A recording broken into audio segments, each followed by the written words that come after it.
Praise the lord. యెహోవా నామమునకు స్తుతి కలుగును గాక. పవర్ ఆఫ్ ప్రైజ్కి మిమ్మల్ని ప్రేమతో ఆహ్వానిస్తూ ఉన్నాను. ఇదేను పరిశుద్ధాత్మ దేవుడు మనతో మాట్లాడుచున్న ఆయన యొక్క వాక్కు 22వ కీర్తన 27వ వచనం ఈ విధంగా ఉంది. బూదిగంతముల నివాసులందరూ జ్ఞాపకం చేసుకుని యెహోవా తట్టు తిరిగెదరు. అన్యజనుల వంశస్థులందరూ నీ సన్నిధిని నమస్కారము చేసెదరు. నిజంగా దేవుని ఎరిగిన బిడ్డలు, రక్షింపబడిన బిడ్డలు భూలోకమంతటి కొరకు, నశించుచున్న ఆత్మల కొరకు ఎంతో భారంతో ప్రార్థన చేస్తూ ఉన్నాం. ఒక్కరు నశించిపోవుట తండ్రి చిత్తము కాదని ఎరిగి, ఆయనని ఎరిగిన బిడ్డలందరూ కూడా ఎంతగానో ప్రార్థన చేస్తూ ఉన్నాం. మరి ఈరోజు ప్రభు మనతో మాట్లాడుచున్న మాట ఏంటి? బూదిగంతముల నివాసులందరూ, భూమి మీద నివసించుచున్న ప్రతి నివాసి కూడా జ్ఞాపకము చేసుకుని యెహోవా తట్టు తిరిగెదరు. యెహోవాను జ్ఞాపకం చేసుకుంటారంట. అంటే ముందు వారు ప్రభుని ఎరిగిన వారే. ప్రభును అంటే యేసు ఎటువంటి శక్తి కలిగిన వాడో, ఎటువంటి పరాక్రమవంతుడో, ఎటువంటి అద్భుతాలు చేయగలిగిన వాడో, సర్వశక్తి కలిగిన వాడో, సర్వ సృష్టి మీద అధికారం కలిగిన వాడో ఎరుగుదురు. అయితే వారు ముందుకు రాలేకపోయారు. సో దేవుని యొక్క ప్రవచనం, దేవుని యొక్క మాట ఏంటి అంటే, బూదిగంత నివాసులందరూ కూడా జ్ఞాపకము చేసుకుని యెహోవా తట్టు తిరిగెదరు. టైం రెడీ అయిపోయింది. అన్ని వైపులా ఇప్పుడు ప్రపంచంలో ప్రతి విషయంలో మనం గమనిస్తూ ఉన్నప్పుడు ఆయన రాకడ ఎంత సమీపముగా ఉన్నదో మనము చూస్తూ ఉన్నాం, వింటూ ఉన్నాం. ఎంత భయంకరమైన పరిస్థితిలో ఉన్నామో మనకు తెలుసు.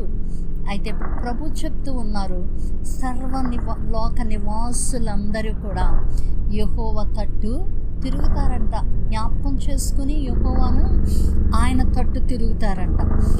అన్యజనుల వంశస్థులందరూ ఆయన సన్నిధిని నమస్కారము చేసెదరు. హల్లెలూయా. ఇంతవరకు కూడా ఆయనకు నమస్కారం చేస్తున్న బిడ్డలను ఎంతో హేళన చేశారు, బాధించారు, హింసించారు, చంపారు, ఎన్నెన్నో కార్యాలు చేశారు.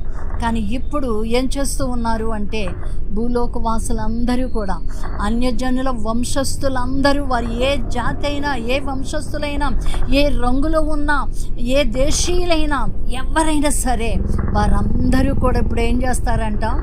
యెహోవా సన్నిధిని నమస్కారము చేసెదరు. ఎంత గొప్ప కార్యం జరగబోతూ ఉందో చూడండి. మీరు చేసిన ప్రార్థన వృధా కాలేదు, మీరు కార్చిన కన్నీరు వృధా కాలేదు, మీరు వారి కొరకు చేసిన ఉపవాసం వృధా కాలేదు. దేవుడు అద్భుతాలు చేయు దేవుడు. మీ ప్రార్థన ఆలకించి ఉన్నాడు, జవాబుని ఇచ్చి ఉన్నాడు. భూలోకవాసులందరూ కూడా జ్ఞాపకం చేసుకుని యెహోవా తట్టు తిరగడానికి, అన్యజనుల వంశస్థులందరూ కూడా యెహోవా సన్నిధిని నమస్కారం చేయడానికి దేవుని యొక్క ఆశ్చర్యమైన కార్యాలు మొదలు పెట్టబడి ఉన్నాయి. సో ఇంకనూ దేవుని స్తుతిద్దాం. ఇంకనూ దేవుని అన్యజనుల కొరకు, అన్యజనుల యొక్క రక్షణ కొరకు, వారందరూ ప్రభు వైపు తిరిగినట్లుగా, ఆయన సన్నిధిలో నమస్కారం చేయనట్లుగా, యెహోవాను జ్ఞాపకం చేసుకుని యెహోవా తట్టు తిరిగేటట్టుగా దేవుడు ఆయన ఆల్రెడీ కార్యాలు జరిగించారు. మనము దేవుని స్తుతించుదాం. దేవుడు మన ప్రార్థనలు ఆలకించి ఉన్నాడు. ఆయన చిత్తాన్ని నెరవేర్చడానికి సమయము సమీపమైపోయింది. కాబట్టి ఆయనకు కృతజ్ఞతాస్తుతులు చెల్లిద్దాం. ఎందుకు? భూలోక నివాసులందరూ కూడా యెహోవా తట్టు తిరుగుతూ ఉన్నందుకు, అన్యజనులందరూ కూడా ఆయన సన్నిధిలో నమస్కారం చేస్తూ ఉన్నందుకు, ఆయన చేసిన కార్యాన్ని బట్టి ఆయనకు నిండు కృతజ్ఞతాస్తుతులు చెల్లించుదాం. సకలాశీర్వాదములకు కారణభూతుడ మా యెహోవా నీకే స్తోత్రాలు. సర్వలోకమంతటిని ప్రేమించుచున్న దేవుడు తండ్రి, ప్రతి ఒక్కరి పట్ల నీ కృప ఉంది. ప్రతి ఒక్కరూ నా ప్రభువా నీ రాజ్య వారసులుగా ఉండాలని మీ చిత్తమై ఉన్నది. అందుకనే భూలోక నివాసులందరూ కూడా మిమ్మల్ని జ్ఞాపకం చేసుకుని మీ తట్టు తిరుగుతారు అని మీరు చెప్పి ఉన్నారు.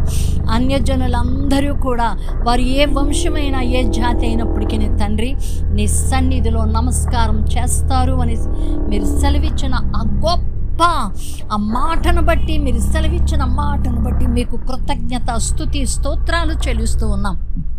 తండ్రి నువ్వు గొప్ప దేవుడు, కృప కలిగిన దేవుడు, అద్భుతాలు చేయడం మొదలుపెట్టి ఉన్నారు.